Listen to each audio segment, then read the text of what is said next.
Cool.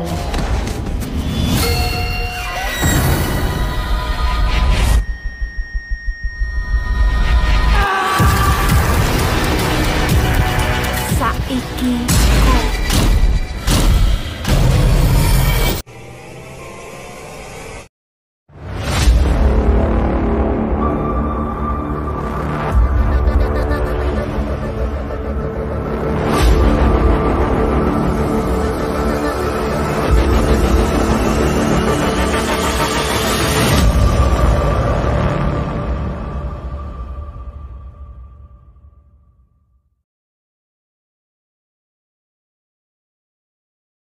Nusa Kambangan bukanlah pulau biasa.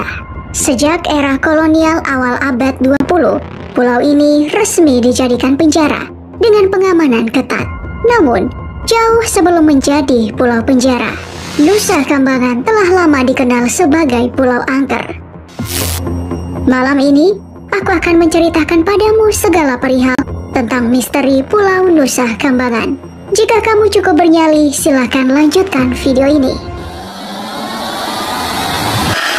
Pada kisah pewayangan, pulau ini sudah dikenal keramat bagi keluarga istana dinasti Mataram dan kerap dijadikan tempat untuk melakukan ritual. Pulau ini dipercaya sebagai pusat ibu kota makhluk halus yang membawahi seluruh wilayah di tanah Jawa yang dikuasai oleh sesosok makhluk halus Betari Durga. Dan konon di pulau ini terdapat bunga Wijaya Kusuma yang berarti bunga kemenangan. Bunga Wijaya Kusuma dipercaya mampu mengembalikan tahta Amangkurat I yang kala itu dalam pelarian ke Tegal karena istana Kartasura diduduki oleh Trunojoyo. Sejak itu, Pulau Nusa Kambangan pun dikenal sebagai Pulau Bunga-bungaan. Hingga pada tahun 1836, orang-orang Belanda mulai membangun pulau ini sebagai benteng pengawasan sekaligus pertahanan dari ancaman bajak laut. Namun, pada tahun 1850, wabah malaria melanda Nusa Kambangan dan menelan banyak korban jiwa. Mereka tak lain adalah penduduk pribumi yang dipekerjakan untuk membangun pulau. Sebagai gantinya, didatangkanlah ratusan narapidana dari berbagai wilayah untuk melanjutkan pembangunan benteng. Selain benteng, bangunan penjara untuk menampung 300 orang pun mulai didirikan di sini. Sejak itulah, Pulau Nusa Kambangan mulai digunakan untuk memenjarakan orang dan ditetapkan oleh pemerintah kolonial Hindia Belanda sebagai Pulau Bui sejak tahun 1908. Pembangunan terus berlanjut dari tahun ke tahun dan setidaknya ada 9 bangunan yang difungsikan sebagai bui di pulau ini yang berlanjut dari era Soekarno, Soeharto hingga saat ini. Dan kini Nusa Kambangan menjadi lapas nomor 1 di Indonesia yang memenjarakan orang-orang dengan status narapidana berat seperti teroris, tahanan politik, dan bandar narkoba kelas kakap.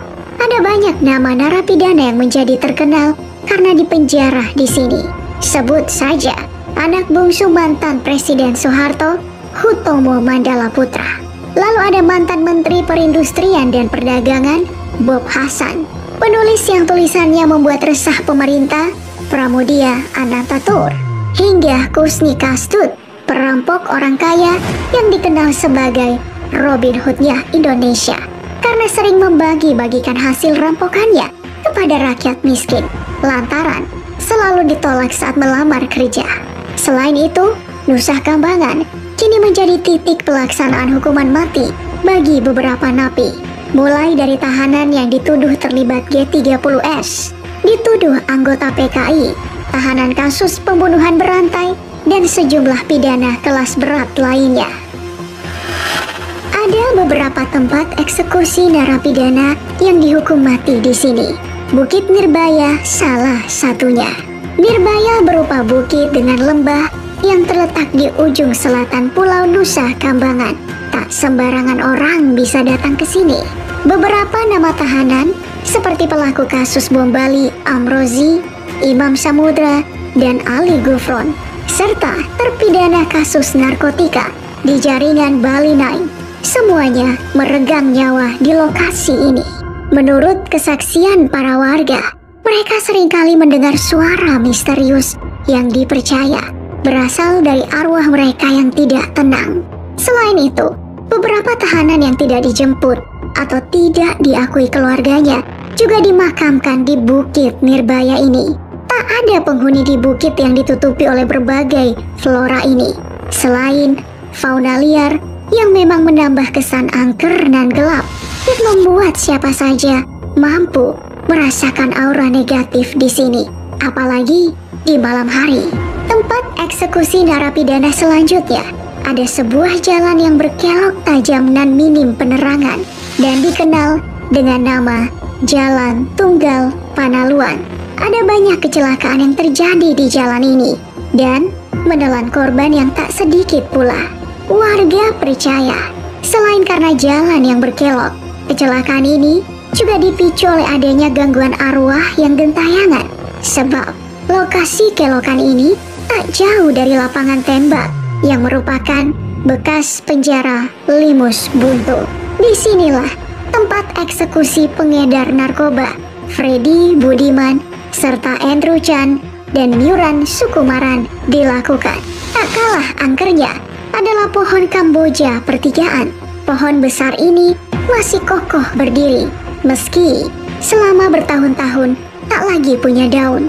Warga setempat meyakini bahwa pohon ini menjadi gundul karena terlalu banyak dihuni oleh makhluk halus sehingga membuatnya menjadi gersang. Beberapa saksi mata mengaku pernah melihat hantu perempuan berbaju putih.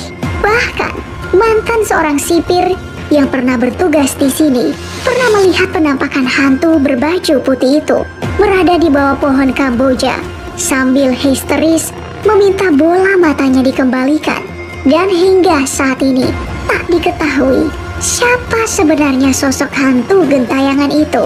Sebagai pulau angker, tentu Nusa Kambangan juga dihuni oleh makhluk halus.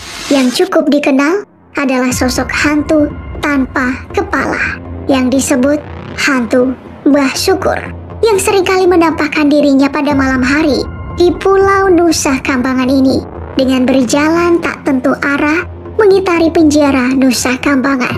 Sosoknya dipercaya sebagai pimpinan dari semua arwah gentayangan yang menghuni Nusa Kambangan.